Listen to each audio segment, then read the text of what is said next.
કે જો પાક વીમાની માહિતી આપશે તો પાકિસ્તાન ભારત ઉપર હુમલો કરી દેશે. લિખતીન સરકારનો માહિતી અધિકારી. આમાં તો ખેતરને પાંખો આવી છે, કોઈ માને? ખેતરને પાંખો આવે એવું કોઈ સ્વીકારે? ખેતરને પાંખો આવી, ખેતરો ઉઈડા, કોઈ 2 કિલોમીટર છેટા જઈને પડ્યા, કોઈક 3 કિલોમીટર છેટા જઈને પડ્યા, કોઈક 2 ખેતરથી ઉડીને ત્રીજા ખેતરે પડ્યું. પાંખો આવી, ઉઈડા ખેતરો, ઉડીને એની ઈચ્છા પડે અહીંયા બેઠા છે. કોની?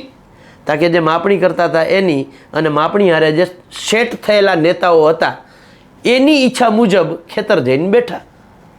ગુજરાતના ખેડૂતોને એક વિનંતી છે સ્વમાનના માધ્યમથી કે આવનારા દિવસોમાં જો તમે ઈચ્છતા હો કે તમારા સેઢા પાડોશી સાથે તમારે ભવિષ્યમાં વાંધો ન થાય તો જમીન માપણી રદ કરવાની મુહિમમાં જોડાવવું જોઈએ. અત્યારના કૃષિમંત્રી છે ને રાઘવજીભાઈ, એ જ્યારે કૃષિમંત્રી નહોતા, ધારાસભ્ય માત્ર હતા, ત્યારે એણે કહ્યું હતું કે અમારે જામનગરમાં DLR કચેરીમાં 1.5 લાખથી લઈને 5 લાખ રૂપિયા સુધી ભાવ આલે છે. રાજકોટમાં ગોવિંદભાઈ પટેલ ધારાસભ્ય, એણે મુખ્યમંત્રીને કાગળ લખ્યો હતો કે આ એટલો ભાવ આલે છે. એટલે આમાં આ માત્ર ને માત્ર ભ્રષ્ટાચાર કેવી રીતે થાય એના માટેનું જ આખું કામ છે. 2018માં રાજકોટમાં પ્રેસ કોન્ફરન્સ કરીને મેં સરકારને ચેલેન્જ કરી હતી કે અમે જેટલા રેકર્ડ માગીએ છીએ આ જમીન માપણીના એટલા રેકર્ડ આપો તો આખા ગુજરાતનું, ખેડૂતોનું જ નહીં, આખા ગુજરાતનું દેવું માફ થઈ જાય ને. એટલી સરકારી જગ્યાઓ કોઈ ખાનગી માલિકીના નામે એના માલિક થઈ ગયા છે, બરાબર છે, એ અમે બહાર લઈ આવીને તમને કહીએ. 12,000 ગામમાંથી હું એક ખેડૂતનું ખેતર બરાબર નથી અને નથી. સ્વમાનના માધ્યમથી હું સરકારને ચેલેન્જ સાથે કહું છું કે માની લ્યો કે અમદાવાદ છે, રાજકોટ છે, સુરત છે, વડોદરા છે, મહેસાણા છે, એની આસપાસના જે ગામો છે એની ખૂબ જમીન કિંમતી છે. આપ રાજકોટથી છે એટલે રાજકોટની જ વાત કરીએ.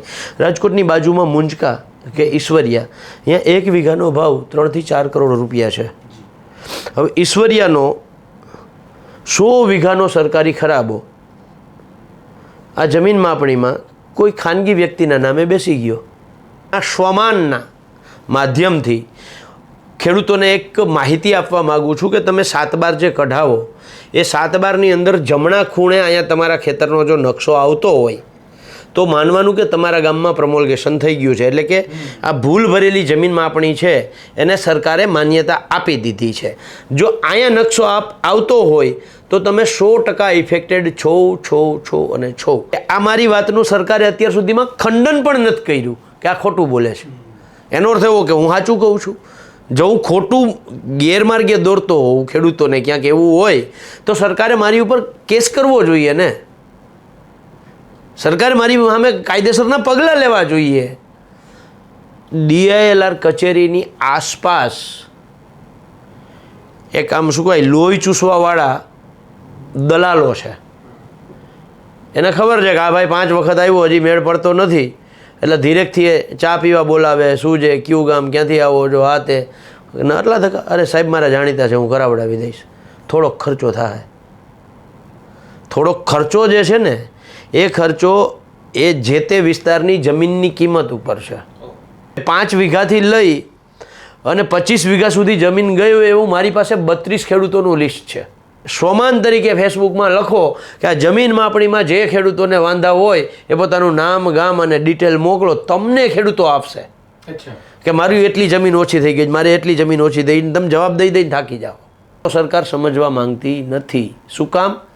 તો એનું બહુ સિમ્પલ કારણ છે કે અબજો કરોડો નહીં, લાખો નહીં, ખરવો નિખરવોમાં ગુજરાતનું દેવું માફ થાય એટલી કિંમતમાં સરકારી જમીનોના કોઈને કોઈ માલિક થયા છે. આ બધું જ ધૂપલ બહાર આવે એમ છે.